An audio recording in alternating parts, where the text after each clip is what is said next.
ऐसा कोई तरीका बताइए जिसपे हम अपने रंग को असली हालत में वापस लें। कलर का फेयरनेस, हमारी बॉडी का फेयरनेस का ताल्लुक हमारे ऑक्सीजन, ब्लड के अंदर ऑक्सीजन लेवल से बहुत ज़्यादा होता है। वो ख़वातीन जो कि चूल्हे पे पास काम करती हैं या वो ख़वातीन जो कि बाहर एक्टिविटीज़ में मुख्तलिफ़ जगह पे हिस्सा लेती हैं, उन लोगों को चाहिए कि अपनी फेयरनेस के लिए सबसे पहले फ्रूट का इस्तेमाल करें। हमारी बॉडी को डिटॉक्स करने के लिए सबसे पहले मैं एक कावा भी बताऊंगा जिससे आपके फेयरनेस भी बेहतर होगी। ये कावे के इस्तेमाल से उनकी पूरी बॉडी डिटॉक्स हो जाएगी, उनकी ब्लड की थिकनेस वो ख़त्म हो जाएगी, ब्लड की सर्कुलेशन बेहतर हो जाएगी, कॉन्स्टिपेशन का मसला होगा वो भी हल हो जाएगा और चेहरे की फेयरनेस भी उनकी ब्राइट होती जाएगी। मैं एक चीज़ बताने लगा हूँ, जिन लोगों को ख़ास तौर पर गर्दन काली होती है या जिनके चेहरे काले हो जाते हैं, मुख्तलिफ़ किस्म के पैचेस बन जाते हैं, वो लोग अपनी ज़िंदगी से शुगर का इस्तेमाल और राइस का इस्तेमाल बिल्कुल ख़त्म कर दें। क्या ऐसी चीज़ इस्तेमाल की जाए जिससे आपकी एजिंग जो फैक्टर्स या इफ़ेक्ट है वो कम हो जाए? मीठी चीज़ें खाना छोड़ दें,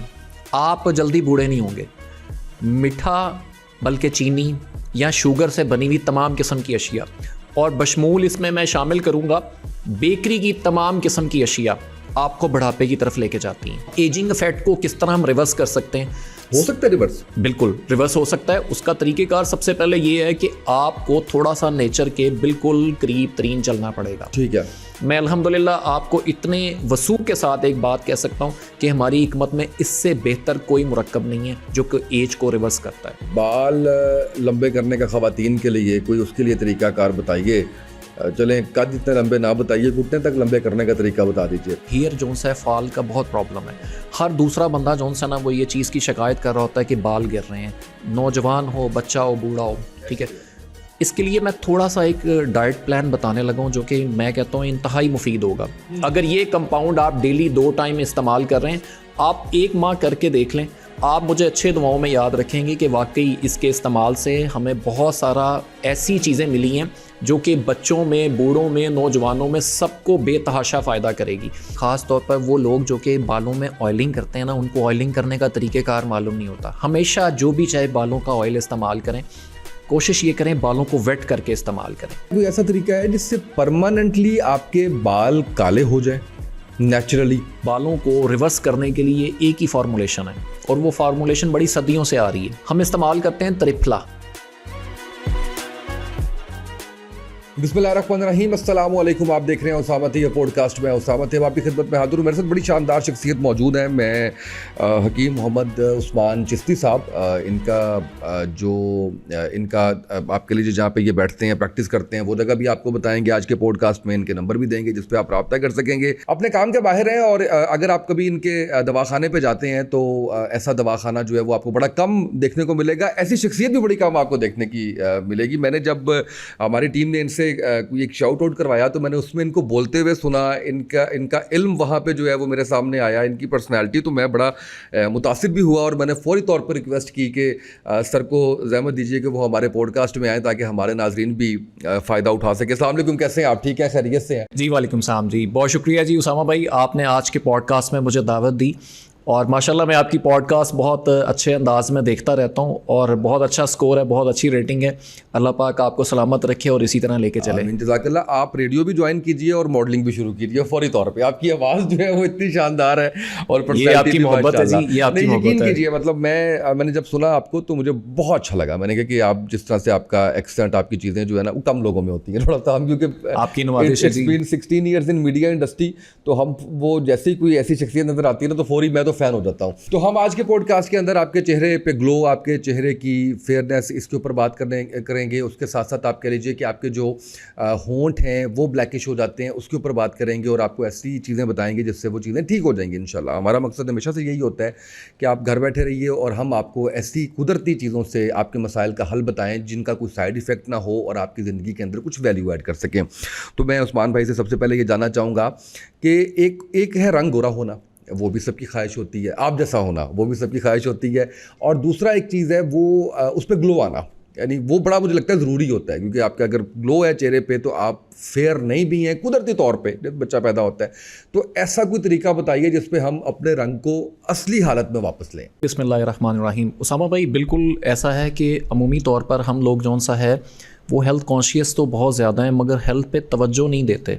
हम सिर्फ सुन लेते हैं, उस पर अमल नहीं करते। अच्छा, बज़ाहिर तो हम अच्छा लगना, खूबसूरत लगना हर औरत और मर्द का ख्वाहिश होती है, और बल्कि जवानी से लेके बुढ़ापे तक ख्वाहिश होती है कि हम थोड़ा सा इतना कॉन्शियस रहें कि हमारा जो फेस है वो बॉडी का एक स्पेशल, एक ऐसा आइकॉन है जो सबसे पहले हमें नज़र आता है, उसका कॉम्प्लेक्शन हमें बहुत खूबसूरत चाहिए। ये हर एक की ख्वाहिश है। अच्छा, सबसे पहले नंबर पे बात ये है कि हम लोग जितनी लग्जरी लाइफस्टाइल में हम मगन हो गए हैं और इस किस्म के फ़ास्ट ट्रैक से हम गुजर रहे हैं कि हमें अपनी बॉडी के ऊपर तवज्जो बिल्कुल भी नहीं रखते। मुख्तलिफ़ किस्म की मल्टी क्रीम्स यूज़ करते हैं और मुख्तलिफ़ किस्म के हम ऐसे कोलेजन या इस किस्म की मुख्तलिफ़ किस्म की बायोटिन का इस्तेमाल करते हैं जिससे हमारे फेस का ग्लो अप भी रहे, हेयर भी अच्छे रहें, मगर हम कुदरत की तरफ नहीं जाते।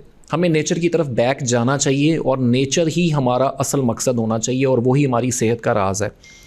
सबसे पहले तो मैं आपको ये बताता चलूँ कि फेयरनेस को ग्लो कैसे करना है।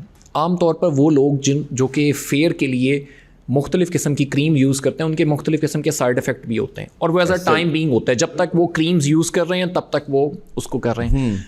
कलर का फेयरनेस, हमारी बॉडी का फेयरनेस का ताल्लुक हमारे ऑक्सीजन, ब्लड के अंदर ऑक्सीजन लेवल से बहुत ज़्यादा होता है। हमें कोशिश ये करनी चाहिए, ऐसी ग़िज़ा खानी चाहिए जो कि हमारी बॉडी को डिटॉक्स करे और अपनी बॉडी को, हम ब्लॉटिंग जो फ़ील करते हैं, मुख्तलिफ़ किस्म की हम ग़िज़ा बेतरतीबी इस्तेमाल कर रहे होते हैं, हमें टाइम से वो ग़िज़ा खानी चाहिए। बेटाइमा ग़िज़ा का जो शेड्यूल है वो हमें अपनी लाइफ से निकाल देना चाहिए। इसके अलावा हमें अपनी स्लीपिंग आवर्स को बेहतर करना चाहिए ताकि हमारी बॉडी के अंदर ऑक्सीजन का लेवल पूरा रह सके। अगर हम अपनी नींद को, हमारी स्लीपिंग आवर डिस्टर्ब रहेंगे, हमारे कलर की कभी भी फेयरनेस बेहतर नहीं हो सकती। ठीक है, क्योंकि हमारे हार्मोन्स का बैलेंस भी जोन सा है वो आपके स्लीपिंग्स, आपके आवर्स के साथ बिल्कुल मरकूज़ है। बिल्कुल सही। इसके अलावा मैं नुस्खे की तरफ भी आऊँगा, मगर मैं थोड़ा सा ना हट के चीज़ें बात बड़ी कर ज़रूरी रहा हूँ हैं। कि ये ये चीज़ें चीज़ें बहुत बहुत ज़्यादा डिस्कस के लिए वाली। अच्छा, हम हर डाइट के साथ, हर खाने के साथ, हर फूड के साथ, चाहे लंच हो, ब्रेकफास्ट हो, डिनर हो, हम उसके बाद कार्बोनेटेड ड्रिंक्स का इस्तेमाल कर रहे होते हैं। हमें ये स्टॉप करना चाहिए। उसके साथ हमें, बहुत सारे लोग चाय और कॉफ़ी का इस्तेमाल बेतहाशा कर रहे होते हैं, दिन में 3 से 4 कप बेतहाशा इस्तेमाल कर रहे होते हैं। वो हमारी बॉडी में ऑक्सीजन के लेवल को कम करती है, हमारे ब्लड की सर्कुलेशन को स्लो कर देती है। सम टाइम ऐसा भी होता है हमारी ब्लड की सर्कुलेशन जोन सी है वो स्लो होने से, सर्कुलेट होने से हमारी फेयरनेस भी ख़राब होना शुरू हो जाती है, हमारे पैचेस पड़ जाते हैं, हमारे बहुत सारी इरिटेशंस। आजकल मलाजमा का ताल्लुक बहुत ज़्यादा स्किन में देखा गया है कि जैसे ही आज सूरज की गर्मी की तपिश बहुत ज़्यादा थी, आज 43 टेम्परेचर था, और जैसे ही मैंने बाहर निकला तो मैंने ऑब्ज़र्व किया कि लोगों ने चेहरों के ऊपर रुमाल लपेटे में। बहुत अच्छी बात है, हमें इस चीज़ को लू से लगने से हमें बचाना चाहिए। इस तरह स्किन भी जौन सी है उसकी टोन भी बेहतर हो जाती है अगर आप उसको सेव करेंगे। अच्छा, वो ख़वातीन जो कि चूल्हे पे पास काम करती हैं या वो ख़वातीन जो कि बाहर एक्टिविटीज़ में मुख्तलिफ़ जगह पे हिस्सा लेती हैं, उन लोगों को चाहिए कि अपनी फेयरनेस के लिए सबसे पहले फ्रूट का इस्तेमाल करें। वो वेजिटेबल जिनमें पानी की कसरत से मिकदार मौजूद है वो इस्तेमाल करें, जिसमें घिया कद्दू, टिंडे, घिया तोरी और इसके साथ साथ खीरा, इनमें पानी की मिकदार ज़्यादा होती है। वो फल जिनमें पानी की मिकदार ज़्यादा होती है, जिसमें तरबूज, इसके अलावा मेलन आपके पास आ जाता है, खरबूजा आ जाता है, अमरूद आ जाता है, उसमें विटामिन सी भी होता है। इसके अलावा गाजर है, उसमें ख़ास तौर पर ग्लूटाथियोन होता है और वो चेहरे की फेयरनेस के लिए बहुत अच्छा है। ये सब्ज़ियों का इस्तेमाल ज़्यादा ज़रूरी है और इन मौसम में अल्लाह पाक ने कुदरती तौर पर गर्मी के मौसम में ये ज़रूरत से ज़्यादा पैदा की हैं ताकि हम लोग इसका इस्तेमाल ज़्यादा करें। अच्छा, हमारी बॉडी को डिटॉक्स करने के लिए सबसे पहले मैं एक कावा भी बताऊँगा जिससे आपके फेयरनेस भी बेहतर होगी। अच्छा, इसमें सबसे पहले है, आप सुबह मॉर्निंग में उठें तो आप खाली पेट 1 कप गर्म पानी का लें, या आप 1.5 कप पानी में एक छोटा सा अदरक का पीस, इसके अलावा थोड़ा सा आप पुदीना, खुश्क धनिया थोड़ा सा और थोड़ा सा ज़ीरा। ये थोड़े से मुराद 1-1 टीस्पून नहीं तो हाफ टीस्पून। ये डिपेंड करता है कि आपकी बॉडी को क्या चीज़ कितनी ज़्यादा ज़रूरी है। हर एज पे और हर वज़न के हिसाब से मुख्तलिफ होता है, मगर मैं ये इस वजह से बता रहा हूँ कि थोड़ा थोड़ा, ताकि 1-1 टीस्पून आप इस्तेमाल कर सकते हैं। आप हाफ़ टीस्पून भी इस्तेमाल कर सकते हैं। अच्छा, ये जो कावा जो मैंने आपको इंग्रेडिएंट्स बताए हैं, ये कावा अगर डेली वो इस्तेमाल करते हैं ना, उनकी पूरी गट हेल्थ से लेके उसके फैटी लिवर, क्योंकि आजकल फैटी लिवर का मसला तो हर फर्स्ट ग्रेड में हर एक के साथ है। अच्छा, ये कावे के इस्तेमाल से उनकी पूरी बॉडी डिटॉक्स हो जाएगी, उनकी ब्लड की थिकनेस वो ख़त्म हो जाएगी, ब्लड की सर्कुलेशन बेहतर हो जाएगी, कॉन्स्टिपेशन का मसला होगा वो भी हल हो जाएगा, और चेहरे की फेयरनेस भी उनकी ब्राइट होती जाएगी। इतने फवायद। एग्जैक्टली।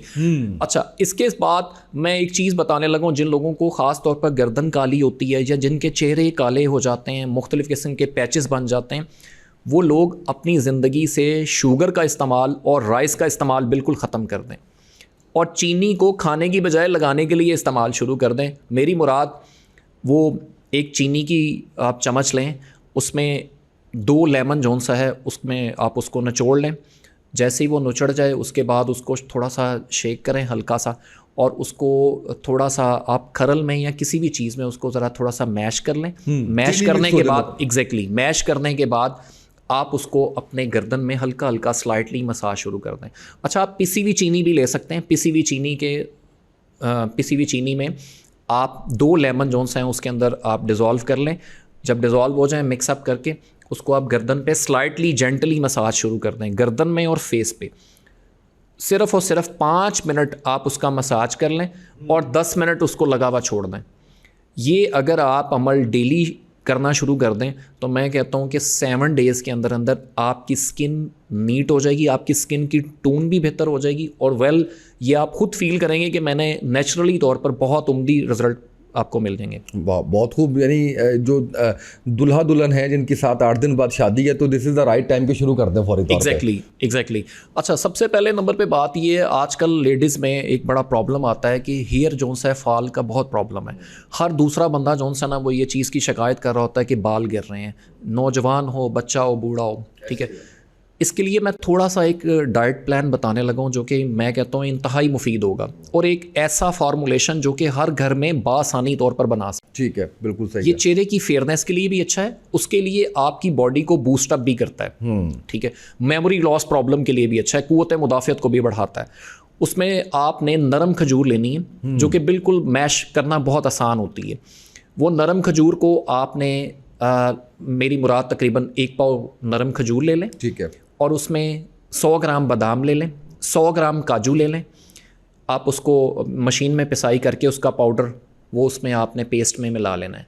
उसके बाद आप काजू और बादाम को हम काजू बादाम को आप पाउडर कर लें अलहदा से, ठीक है, और खजूर को अलहदा जो से गुठलियाँ निकाल के साइड पे रख लें। आप इन तीनों चीज़ों को मैशअप कर लें। जब मैशअप हो जाएंगी तो ये बड़ी थिक सी एक कंडीशन में आ जाएगी। आपने इसमें 1 पाव शहद ऐड कर देना है, हनी, मगर हनी आपके पास प्योर होना चाहिए। अच्छा, ये कहाँ से मिलना है ये भी बताना है आपने। जी ठीक है जी। अच्छा, ये चारों चीज़ें आपके ख़ास तौर पर जिंक बॉडी के अंदर, जो लोग लेज़ीपन महसूस करते हैं, थकावट महसूस करते हैं, आपकी इम्यूनिटी को स्ट्रॉन्ग करेगा, ठीक है। ये मिक्सचर आपने जब बना लेना है तो 1 चम्मच सुबह और 1 चम्मच शाम को इस्तेमाल करें।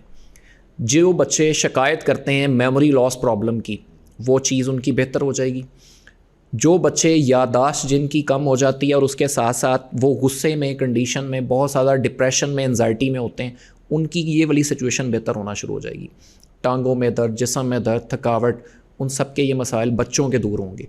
बड़ों के जिन लोगों में जिंक की कमी है, पोटाशियम की कमी है, मैग्नीशियम की कमी है, ख़ास तौर पर वो लोग जिनको भूख नहीं लगती, उनकी भूख भी लगेगी इससे। और वो लोग जो कि कहते हैं हमारा वेट जो सा है वो गेन नहीं होता, उनका वेट गेन होगा। और वो नौजवान जो मुख्तलिफ़ किस्म के एनाबॉलिक किस्म के वेट गेनर इस्तेमाल करते हैं, मुख्तलिफ़ किस्म की प्रोटीन इस्तेमाल करते हैं, मैं कहता हूँ सबसे बेस्ट और सबसे अच्छी जो प्रोटीन आपको इस डाइट में मिलेगी, अगर ये कंपाउंड आप डेली 2 टाइम इस्तेमाल कर रहे हैं, आप 1 माह करके देख लें, आप मुझे अच्छे दुआओं में याद रखेंगे कि वाकई इसके इस्तेमाल से हमें बहुत सारा ऐसी चीज़ें मिली हैं जो कि बच्चों में, बूढ़ों में, नौजवानों में सबको बेतहाशा फ़ायदा करेगी। अच्छा, अब वो लोगों में बात कर रहा हूँ जिन लोगों को ख़ास तौर पर डायबिटिक है, वो कहते हैं हम तो ये इस्तेमाल नहीं कर सकते। शुगर भी जो है इंक्रीज़ करेगी आपकी, डेट्स, खजूर वगैरह, और शहद भी। उसका सबसे अच्छा फार्मूलेशन ये है कि आपने इसमें हनी का इस्तेमाल जो सा है वो छोटी मक्खी का शहद इस्तेमाल कर लें, सही है, ठीक है। और खजूर की मिकदार थोड़ी सी कम कर दें, आधा पाव कर लें। एग्जैक्टली। अच्छा, एक चीज़ मैं इसमें ज़रूर बताता चलूँ कि इसमें बादाम और काजू वो आपने सिर्फ़ और सिर्फ रोस्टेड नहीं डालने, आपने सिर्फ और सिर्फ सिंपल डालने हैं जो बगैर रोस्टेड हों, क्योंकि वो लोग जो कि रोस्टेड बड़े शौक से खाते हैं ना, उनके लिए जौन सा ना ये नुस्खा बिल्कुल नहीं है, क्योंकि वो लोग ख़ास तौर पर मुंह के जायके के लिए तो वो खा रहे होते हैं, मगर उसका कोई फ़ायदा नहीं हो रहा होता। उन नट्स का, उस किस्म की जितने जो ये बीन्स वगैरह या मुख्तलिफ़ किस्म के सीड्स वगैरह जो रोस्टेड लेते हैं, उसका कोई फ़ायदा नहीं है। निकल गई सारी तासीर। एग्जैक्टली क्योंकि वो उनके अंदर ऐसे नमकियात होते हैं जो कि उसके ऑयल को ख़त्म कर देते हैं। अच्छा, इसके अलावा मैं एक और चीज़ बताता चलूँ कि ये तो मैंने आपको नेक के हवाले से, टॉपिक हमारा कहाँ का कहाँ चला गया था। नहीं, ये देखिए बड़ा ये अच्छी चीज़ें हैं। मुझे बल्कि इसमें एक छोटा सा सवाल करने की इजाज़त भी दीजिए कि इसकी क्योंकि खजूर है, फिर बादाम है, फिर काजू है, तो इसकी तासीर गर्म तो नहीं होगी? ख़ासकर जो जैसे आपने शुगर का बताया, तो मैं चाहूँगा ऐसे जिनकी बॉडी टाइप जो है वो गर्म है, क्या वो भी इस्तेमाल कर सकते हैं? दूसरी बात ये है कि जिनको ब्लड प्रेशर है, क्या वो भी इस्तेमाल कर सकते हैं? इसमें मैं आपको ये चीज़ बात बताता चलूँ कि हर एज में डोज भी डिफरेंट है और हर एज में उसकी मिकदार खुराक भी डिफरेंट। मेरी मुराद जिन लोगों को हाई ब्लड प्रेशर रहता है वो इसका इस्तेमाल दूध के साथ कर लें, ताकि उसकी जो सी है तासीर को नॉर्मलाइज कर सके। बिल्कुल ठीक है, ठीक है। और उसकी मिकदार को ½ टीस्पून कर लें। बिल्कुल सही, ठीक है। और वो लोग जो शुगर पेशेंट हैं या जिनको कोलेस्ट्रॉल का इशू है, ठीक है, बहुत ज़्यादा वो फैटी लिवर का शिकार है, वो भी इसको इस्तेमाल कर सकते हैं, मगर उसका तरीक़ेकार ये है वो दूध की बजाय इसको पानी के साथ इस्तेमाल कर लें। फिर उसकी अफादियत उनको उसी तरह ही मिलेगी। मगर बच्चों के साथ और वो लोग जो कि वेट गेन करना चाहते हैं, अपनी क़ुव्वत मुदाफ़ियत को बूस्ट अप करना चाहें, या वो ख़वातीन जो कि कमज़ोर हैं या हामला हैं, या वो ख़वातीन जो कि अपने बच्चों को, नौमौलूद बच्चों को फीड करवाती हैं, उनके लिए ये एक ऐसी बेस्ट, मैं कहता हूँ रेमेडी के अलावा एक ऐसा बेस्ट टॉनिक है जो कि आपकी पूरी होल बॉडी को जो है बूस्ट अप करता है। आपके नज़र से लेके, आपके दिमाग से लेके, आपके हार्ट से लेके, आपके लिवर के लेके, आपके बॉडी के तमाम अहम हिस्सों को क़ुव्वत बख्शता है। अच्छा, अब मुझे ये बताइएगा, अभी जैसे आपने इंट्रो में भी बात की और आपने कहा कि हम उम्र के किसी भी हिस्से में हों तो हमारा दिल ये करता है कि हमारी जो स्किन है वो जवान रहे, हम शादाब रहें, हम जो है वो जवान रहें। तो इस हवाले से जो एंटी एजिंग हमें बहुत सी क्रीम्स भी मिलती हैं, हमें बहुत सी चीज़ें भी मिलती हैं, तो हमारी ख्वाहिश भी यही होती है कि हम कुछ नेचुरल ऐसी चीज़ें बताएं, कोई ऐसा नुस्खा बताएं जो घर में बैठे लोग इस्तेमाल कर सकें, कुछ ऐसा लाइफस्टाइल के अंदर तब्दीली बताएं जिससे उनको जो है वो फ़ायदा हो। तो बताइएगा कि क्या ऐसी चीज़ इस्तेमाल की जाए जिससे आपकी एजिंग जो फैक्टर्स या इफ़ेक्ट हैं वो कम हो जाए? उसामा भाई, मीठी चीज़ें खाना छोड़ दें, आप जल्दी बूढ़े नहीं होंगे। मीठा बल्कि चीनी या शुगर से बनी हुई तमाम किस्म की अशिया, और बशमूल इसमें मैं शामिल करूँगा बेकरी की तमाम किस्म की अशिया, आपको बुढ़ापे की तरफ लेके जाती हैं। मैंने स्कैंडिनेविया और यूरोप, मैंने अल्हम्दुलिल्लाह कोई 7-8 कंट्री विज़िट की हैं, और मैं स्कैंडिनेविया में ही रह के मैंने बैचलर अपना कंप्लीट किया है। आप बिलीव नहीं करेंगे कि मैं स्वीडन में रहा। स्वीडन में हामस्टर्ड सिटी के अंदर सिर्फ़ और सिर्फ एक बेकरी थी, कोई बेकरी नहीं थी। ठीक है। और आप बिलीव नहीं करेंगे, हमें ब्रेड भी सिर्फ 1 से 2 कंपनी थी जिनकी ब्रेड आती थी, और वो भी मुझे याद है, स्कैंसा एक बेकरी, एक प्रोडक्ट बनाने वाली बेकरी थी, और उसने ऊपर लिखा होता था कि मैंने इसमें ये मल्टीग्रेन्स डाले हैं और ये बीन्स डाले हैं। अच्छा, वो शुगर जो अपनी बनाते हैं ना, ये भी बड़ा इंटरेस्टिंग सा आपके टॉपिक जोन सा ना, मैं थोड़ा सा कभी मैं टॉपिक को कहीं मोल्ड कर देता हूँ। ठीक है। वो शुगर जोन सा ना ज़्यादातर जो बनाते हैं ना, वो चुकंदर से बनाते हैं, रूट बीट से, या फिर जोन सा वो बनाते हैं ख़ास तौर पर स्ट्रॉबेरी से। गन्ने से नहीं बनाते? गन्ने से नहीं बनाते। गन्ने की शुगर हमें बहुत ज़्यादा मसाइल का शिकार है। आप ये बिलीव करें, क्योंकि हमारे कंट्री में गन्ना बहुत सस्ता है, पैदावार ज़्यादा है, ठीक है, और काश्तकार इसको ज़्यादा इस वजह से लगाते हैं, इसमें मुनाफा बहुत जल्दी मिल जाता है। फिर फंस भी जाते हैं ना, एग्जैक्टली, जब पैसे नहीं मिलते। एग्जैक्टली। अच्छा, ये जो गन्ने की जो शुगर है ना, ये वेट गेन इतना ज़्यादा करती है। हमारी पाकिस्तान में डायबिटिक और बांग्लादेश में डायबिटिक जो लोग हुए हैं, वो सबसे ज़्यादा हमारी इस शुगर की वजह से हुए हैं। और सेकेंडली, एक और चीज़ आपको मैं बता दूं कि जो शुगर है, ये हमारी बुनियादी तौर पर हमारे डायबिटिक, ब्लड प्रेशर, एंजाइटी और डिप्रेशन को बहुत इंक्रीज़ करती है। इस वजह से इसका इस्तेमाल बिल्कुल स्टॉप करना चाहिए। अब एजिंग इफेक्ट को किस तरह हम रिवर्स कर सकते हैं? हो सकता है रिवर्स? बिल्कुल रिवर्स हो सकता है। उसका तरीक़ेकार सबसे पहले ये है कि आपको थोड़ा सा नेचर के बिल्कुल करीब तरीन चलना पड़ेगा। ठीक है। सबसे पहले नंबर पे आपको अपने स्लीपिंग आवर्स और अपने ईटिंग आवर्स को मैनेज करना पड़ेगा। रात 8 बजे के बाद कोई चीज़ नहीं खानी पीनी। रात सोने के लिए, आराम के लिए बनाई गई है, तो आराम मुकम्मल करना है। आपने कलवंजी का इस्तेमाल और मेथी दाने का इस्तेमाल, इसको चाहे कावे की सूरत में, चाहे इसको पिसाई करके पाउडर की शक्ल में दिन में 2 टाइम आधी आधी चम्मच इस्तेमाल कर लें, या चमची का तीसरा हिस्सा। ये अपने मिजाज के ऊपर आपने इस्तेमाल करनी है। मुराद अगर आपका बलगमी मिजाज है, आपका मिजाज ऐसा है सर्द खुश्क है या सर्द तर है, आप उसका इस्तेमाल हाफ़ टी स्पून भी कर सकते हैं। सही है। ठीक है। और अगर आपका इस्तेमाल गर्म और इंतहाई किस्म का आला दर्जे का, आप ये कह सकते हैं ब्लड प्रेशर है, या बहुत ज़्यादा जिस्म पे एंजाइटी, डिप्रेशन और इस किस्म का एलर्जी का ताल्लुक है, तो इसका इस्तेमाल का तीसरा हिस्सा भी कर सकते हैं। सही है। इसको कावे की सूरत में भी कर सकते हैं। ये आपकी एजिंग को रिफर्स करता है। ठीक है। इसके अलावा आपके पास एक चीज़ बहुत अहम है जो कि मैं अक्सर औकात कहता होता हूँ, आपके पास मूली और गाजर, ये 2 ऐसी सब्ज़ियाँ हैं, मैं इसको सब्ज़ियाँ भी कहूँगा और फल भी कहूँगा। ये 2 ऐसे सब्ज़ियाँ हैं जो कि ख़ास तौर पर आपकी एजिंग रिवर्स करती हैं और 100% करती हैं। मैंने ऐसे कई लोग देखे हैं। आप रशिया देख लें, रशिया में सबसे ज़्यादा तौर पर जो खाए जाने वाला सब्ज़ी है वो गाजर है, वो आलू नहीं है।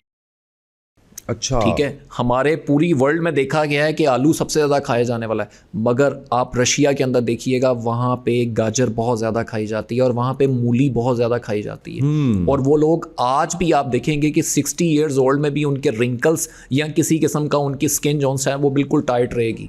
आप लुक लाइक 40 रहेंगे, मगर उनकी एज जोन सी है वो 60 है, रियल जोन सी उनकी एज 60 है, और उनकी वैसे जोन सी है ना फेक एज उनकी वो 40 है। इस वजह से गाजर और मूली का इस्तेमाल बहुत अहम है। ठीक है। ये अपनी ज़िंदगी में बहुत नेसेसरी तौर पर लेके जैसे भी, चाहे कच्ची खाएं चाहे आप पका के खाएं। एग्जैक्टली, जैसे भी है उसको, ये उसकी न्यूट्रस बस पूरे होने चाहिए। उसको चाहे बॉयल करके इस्तेमाल कर लें या चाहे वैसे उसको इस्तेमाल करें। अच्छा, हमारी हिकमत में एक बहुत ही एक मशहूर मारूफ मुरक्कब है जिसका नाम है ज्वारिश जालीनूस। अच्छा, ज्वारिश जालीनूस हमारे कराबादीनी नुस्खे की बहुत एक अहम नुस्खा है और ये एक बड़ा मशहूर मारूफ है।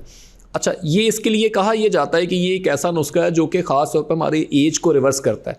मैंने अपने पेशेंट्स को, जो पेशेंट्स ख़ास तौर पर दिखने में और इसके अलावा उनकी बॉडी बहुत ज़्यादा बेहंगम किस्म की थी, मैंने ये चीज़ देखी है कि एजिंग को बहुत ज़्यादा रिवर्स करती है, वो मेरे अपने प्लेटफॉर्म में, अपने मतब पे सबसे ज़्यादा इस्तेमाल होने वाला मुरक्कब ज्वारिश जालीनूस है। मैं अल्हम्दुलिल्लाह आपको इतने वसूख के साथ एक बात कह सकता हूँ कि हमारी हिकमत में इससे बेहतर कोई मुरक्कब नहीं है जो कि एज को रिवर्स करता है। अच्छा। और ये वाकई एज को रिवर्स करता है और इसको हर मर्द और औरत और हर बूढ़ा और जवान इसको इस्तेमाल कर सकता है। ये तो कहीं से भी मिल जाता है ना? एग्जैक्टली, बासानी बहुत सारे मुख्तलिफ जोन से हैं, अदारे इसको बना रहे हैं और इसका इस्तेमाल मैं कहता हूँ बहुत अच्छा मुफीद है। यह आपके लिवर के लिए, आपके दिमाग के लिए, आपके ख़ास तौर पर मेमोरी लॉस प्रॉब्लम के साथ साथ आपके गुर्दों के अमराज में भी बहुत मुफीद है और इसके अलावा हार्ट के अमराज में भी बहुत मुफीद है। ओके, ये एक हकीम थे जिनके नाम पे है? ये जी बिल्कुल ऐसे ही है ना, बिल्कुल ऐसे ही है जी। ये एक हकीम बुकरात के दौर में हकीम जालीनूस थे, उन्होंने ये एक मुरक्कब बनाया था और ये बड़ा मशहूर व मारूफ मुरक्कब है। और सबसे बड़ी बात ये, इसमें तमाम किस्म की हलाल चीज़ें शामिल हैं, किसी किस्म की कोई हराम चीज़ शामिल नहीं है। बहुत अच्छे। और बहुत सारी चीज़ें नेचुरली तौर पर वो चीज़ें शामिल हैं जो कि मैं कहता हूँ 50% आपके किचन में शामिल हैं। इस वजह से ये एक ऐसी चीज़ है जो कि किसी किस्म के कोई मुज़र असरात नहीं रखती। इसका इस्तेमाल करना चाहिए और मैं कहूँगा ज़रूर करें, मगर अपने किसी भी मुआलिज से मशवरा करके फिर आप इस्तेमाल, ताकि वो बॉडी टाइप और सारी चीज़ें और आपकी मेडिकल हेल्थ के मुताबिक वो उसमें आ जाए। अच्छा, होंठ जो काले हो जाते हैं, क्या उनका रंग भी ठीक किया जा सकता है? आजकल ये बहुत नॉर्मली देखा गया है कि आजकल तो बुढ़ापे में तो चलो हो ही जाते हैं, मगर नौजवानों में ये जो मसला बहुत ज़्यादा कॉमन है। ख़ास तौर पर वो ख़वातीन जो कि ख़ास तौर पर हामला होती हैं या बच्चे की पैदाइश के फ़ौरन बाद उनके होंठ ब्लैकिश होना शुरू हो जाते हैं, वो बड़ा आजकल कॉमनली प्रॉब्लम जा रहा है। अच्छा, ये नौजवानों में ये प्रॉब्लम अमूमी तौर पर तब होता है जब वो लोग फ़ास्ट फूड का ज़्यादा इस्तेमाल करते हैं, या वो नौजवान जो कि सिगरेट नोशी करते हैं या बहुत ज़्यादा सोडा का इस्तेमाल करते हैं, चाहे वो वाटर सोडा हो चाहे वो आपका पाउडर सोडा हो। पाउडर सोडे से मुराद बेकरी की तमाम किस्म की अशिया। तो ये कम अज़ कम इन चीज़ों से परहेज़ करें। चाहे बुनियादी तौर पर आपकी बॉडी में ख़ास तौर पर ऐसे एनाबॉलिक किस्म के एसिड पैदा कर देती है जिससे आपकी चेहरे की फेयरनेस कम हो जाती है और इससे आपकी लिप्स की फेयरनेस भी कम होती है। अच्छा, आज मैं नाजरीन को ऐसा नुस्खा बताना चाह रहा हूँ जो कि ख़ास तौर पर हर मर्द और औरत के लिए बहुत मुफीद है। 2 चम्मच आपने चकंदर यानी कि रूट बिट आपने उसके निकाल लेना जूस। ठीक है। अच्छा, ये जूस जौन सा है ये इंतहाई किस्म का मुफीद है, क्योंकि इसके अंदर कोलेजन भी होता है और इसके अंदर ख़ास तौर पर जौन सा ना आपको मुख्तलिफ़ किस्म के ऐसे विटामिन मिलते हैं जो कि फेयरनेस के लिए भी अच्छे हैं। मगर आज मैं होंठ के लिए आपको बताना चाह रहा हूँ, 2 चम्मच आपने चुकंदर के जूस के लेने हैं, 1 चम्मच ग्लिसरीन का, आधी चम्मच वैसलीन का और 2 चम्मच आपने आलमंड ऑयल का। ठीक है। इसको आपने मिक्स कर लेना। अच्छे तरीके से मिक्स करने के बाद ये किस्म की आपकी बाम हो जाएगी, लिप गो बाम। अच्छा, ये बाम को आपने लिप्स के ऊपर ऐसे ऐसे लगा के छोड़ देना है। अच्छा, आपके इनिशियल स्टेज में आपके चेहरे, आपके लिप्स जोन से हैं, आप इसको चेहरे पे भी लगा सकते हैं, मगर ये डिपेंड ऑन है कि आपके चेहरे की फेयरनेस की टोन कैसी है। ठीक है। मगर आपके लिप्स के ऊपर ये बहुत ज़्यादा मुफीद है। लिप्स के ऊपर लगाने से आप इसको लगा के छोड़ दें। अगर ये चीज़ अंदर भी चली जाए, मुंह के ऊपर अंदर ज़ुबान पे भी चली जाए, तो ये कोई नुकसानदेह चीज़ नहीं है। लिपस्टिक भी तो जाती है। एग्जैक्टली। तो ये आप इसका इस्तेमाल अगर आप डेली की बुनियाद पे करना शुरू कर देंगे तो हर 10 दिन के बाद आप नोट कीजिएगा कि 10 डेज़ में आपके लिप्स की फेयरनेस आपकी मुकम्मल तौर पर रिवर्स हो जाएगी और वो ब्राउनिश की बजाय या ब्लैकिश की बजाय आपकी रेडिश हो जाएगी। वाह, बहुत खूब, बहुत खूब। अच्छा, बालों के लिए बताइए, बाल लंबे करने का ख़वातीन के लिए कोई उसके लिए तरीक़ाकार बताइए। चलें, कद इतने लंबे ना बताइए, घुटने तक लंबे करने का तरीका बता दीजिए। अच्छा, बालों के लिए सबसे पहले नंबर पे बात ये है कि ख़ास तौर पर वो लोग जो कि बालों में ऑयलिंग करते हैं ना, उनको ऑयलिंग करने का तरीक़ेकार मालूम नहीं होता। हमेशा जो भी चाहे बालों का ऑयल इस्तेमाल करें, कोशिश ये करें बालों को वेट करके इस्तेमाल करें। अच्छा। अगर आप पानी से उसको वेट नहीं करेंगे ना, तो उसकी जो अंदर जो मसाम है वो कभी भी नहीं खुलेंगे। वेट करने से बेहतर ये होता है कि ख़ास तौर पर उसको जब ऑक्सीजन जाती है, जब उसमें हाइड्रोजन जाती है, तब वो उसके मसाम खुलना शुरू होते हैं। अच्छा, इसमें मैं वो चीज़ बताऊंगा जो कि बालों के ग्रोथ के लिए भी अच्छी है और उसकी ख़ास तौर पर उसकी रंगत को, उसकी हेल्थ को बेहतर करेगी। ठीक है। अच्छा, इसमें 3 किस्म के ऑयल हैं जो कि बाज़ार से बासानी मिल जाएंगे। एक है कोकोनट ऑयल, एक है आलमंड ऑयल और तीसरे नंबर पे है रोजमेरी ऑयल। ये तीनों को मिक्स कर लें हम वज़न। अच्छा, कोकोनट ऑयल एक ऐसी चीज़ है जो कि ख़ास तौर पर जिनमें कुदरती तौर पर कैरोटीन शामिल है। ठीक है। और आपके कोकोनट ऑयल जो कि एक ऐसा ऑयल है जो कि वाकई इस ऑयल में ऐसे अल्कलाइन मौजूद हैं जो कि आपकी हेयर की ग्रोथ के लिए बहुत मुफीद है। और आलमंड ऑयल, मेरा ख्याल है ये इसको बताने की ज़रूरत ही नहीं, इसमें ऐसे किस्म के एग्जाइम्स मौजूद हैं जो कि आपके ब्रेन से लेके आपके हेल्थ के तमाम मसाइल इससे हल हो सकते हैं। ठीक है। ये तीनों किस्म के ऑयल को मिक्स करके आपने इसको रात के वक्त मसाज करना है। ठीक है। ठीक है। अच्छा, कोशिश कीजिएगा कभी भी वो लोग जो कि ऑयल लगा के बाहर चले जाते हैं या डस्टी एरिया में चले जाते हैं या वो लोग जो कि सनशाइन में डायरेक्टली चले जाते हैं, वो ऐसा नहीं करना चाहिए। आपके बाल डैमेज होना शुरू हो जाते हैं। अच्छा, ये भी एक नई चीज़ है। कोशिश करें कि जब भी ऑयलिंग करें रात के वक्त करें, दिन के वक्त ऑयलिंग ना और करके सो जाए। और करके सो जाए। सुबह उठ के आप उसको एग्जैक्टली वॉश करें ताकि मुकम्मल तरीके से ऑयल जज्ब भी हो जाए और उसको एक टाइम लिमिट ऐसी मिल जाए जिसमें उसकी तमाम किस्म की रिपेयरिंग हो सके। क्योंकि अमूमी तौर पर लोग ऑयलिंग तो करते हैं मगर नहाने से 1 घंटा पहले कर ली या नहाने के 2 घंटे पहले कर ली। उस ऑयलिंग का इतना बेस्ट इफेक्ट नहीं रहता जितना बेस्ट इफेक्ट आपको रात के पूरे पीरियड में रहता है। सही। इस वजह से ये एक ऑयल इस्तेमाल करें। अच्छा, वो लोग जिनके बाल बहुत ज़्यादा डैमेज हो जाते हैं या बहुत ज़्यादा ग्रो अप ही नहीं हो रहे या उनको गंजापन महसूस हो रहा है, उनके लिए भी आज एक मैं नुस्खा बता देता हूँ जो कि इंतहाई किस्म का मुफीद है। बिल्कुल सही है। और अगर अम्मियों से बचना है और अगर बीवियों से बचना है तो तकिए के ऊपर कोई आप रख लें ऐसा रफ कपड़ा। हाँ जी, जिसकी तो वजह से वो खराब मार ना पड़ हो। सकती है। हाँ, वरना हम जिम्मेदार नहीं है, हमने डिस्क्लेमर चला दिया है। अच्छा जी, एक नुस्खा आप और बता रहे थे जी। जी बिल्कुल। आप कोकोनट ऑयल ले लें, 1 पाव कोकोनट ऑयल ले लें, उसमें आपने 50 ग्राम मेथी दाना डालना है और 1 प्याज मुकम्मल आपने उसको बर्न करना है। उस कोकोनट ऑयल को पकाना शुरू कर दें, 1 पाव कोकोनट ऑयल को प्याज उसके अंदर डाल के, प्याज उसके अंदर काट के प्याज डाल दें। ठीक है। या प्याज का रस भी शामिल कर सकते हैं, एक ही बात है। सही है। मगर सबसे बेस्ट ये है कि प्याज को काट के उसको छिलका समेत उसके अंदर डालें। 1 चम्मच आपने उसमें मेथी दाना डाल दिया और 1 चम्मच जौन सा ना आपने एलोवेरा का डाल दें और 1 चम्मच कलवंजी का और 2 कड़ी पत्ते उसमें शामिल कर दें। इसको अच्छे तरीके से पका लें। जब आप इसको अच्छे तरीके से पका लेंगे तो ये एक आपको समझ लें कि 1 पाव की बजाय ये आपको 200 ग्राम बचेगा ऑयल। अच्छा, इस ऑयल को आप आंच से ये इसको आपने हल्की आंच में पकाना है, तेज़ आंच में नहीं पकाना। ठीक है। अच्छा, जब ये थोड़ा सा बॉइलिंग कंडीशन में आ जाए ना, बबल्स बनना शुरू हो जाएं, इसको आपने उतार लेना है। उतारने के फ़ौरन बाद जो सा ना आपने इसको ठंडा होने देना है। जब ठंडा हो जाए तब इस ऑयल का मसाज शुरू कर देना है। मगर ये गंजेपन के लिए भी बहुत अच्छा है और जिनके हेयर रुक जाते हैं, ग्रो अप नहीं हो रहे होते, उसके लिए भी बहुत मुफीद है। और तमाम मर्द और औरत तमाम किस्म के इसको अच्छे तरीके से इस्तेमाल कर सकते हैं। बच्चे भी इस्तेमाल कर सकते हैं जिनके बच्चों के बाल गिरते हैं। ये ऑयल का इस्तेमाल दिन के वक्त नहीं, रात के वक्त करें। इसका मसाज करके तो सो जाएं और सुबह उठेंगे आप इसको वॉश कर लें, चाहे किसी भी चीज़ से वॉश कर लें। ये बतदरीज आपको 20 डेज़ तक इस्तेमाल करना है।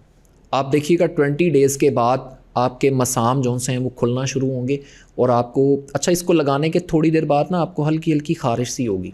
मगर आपने खारिश नहीं करनी, मगर रात को सोते वक्त लगा लेंगे ना तो आपको नींद आ जाएगी तो आप सो जाएंगे। अगर दिन के वक्त लगाएंगे तो आप इरिटेट रहेंगे। सही है। तो बेहतर ये है कि सिर्फ रात के वक्त लगा के सो जाएं। बिल्कुल ठीक। तो इस वजह से ये चीज़ इतनी मुफीद है कि मैंने अपने क्लिनिकल प्रैक्टिस में मैंने इस ऑयल को शामिल किया। जब से ही इस ऑयल को शामिल किया तो मैंने बड़े अच्छे मुफीद जो उनसे इससे नताइज पाए। वाह, बहुत खूब। अच्छा ये बताएं कि क्या कोई ऐसा तरीका है जिससे परमानेंटली आपके बाल काले हो जाए नेचुरली? अच्छा, इसमें सबसे पहले नंबर पे बात ये डिपेंड करता है कि पेशेंट कितना कॉन्शियस है, केयरलेस तो नहीं है, और क्या चीज़ों का इस्तेमाल करता है, और आया कि उसकी बैक हिस्ट्री कैसे गुजरी है और क्या क्या किन चीज़ों का इस्तेमाल से गुजरी है। हमारी हिकमत में बालों को रिवर्स करने के लिए एक ही फार्मूलेशन है और वो फार्मूलेशन बड़ी सदियों से आ रही है। हम इस्तेमाल करते हैं त्रिफला। हाँ ठीक है। त्रिफला हमारे बालों को स्याह करने में इंतहाई किस्म का मुआवन है। इसके अलावा हरीड़ का मुरब्बा वो ख़ास तौर पर हमारे बालों को स्याह भी करता है और हमारे बालों की ग्रोथ के लिए भी अच्छा है। और इसके अलावा त्रिफले के अंदर तो 3 फल होते हैं ना, आंवला, बेड़ा और बलेला, ठीक है, ये 3 फल होते हैं।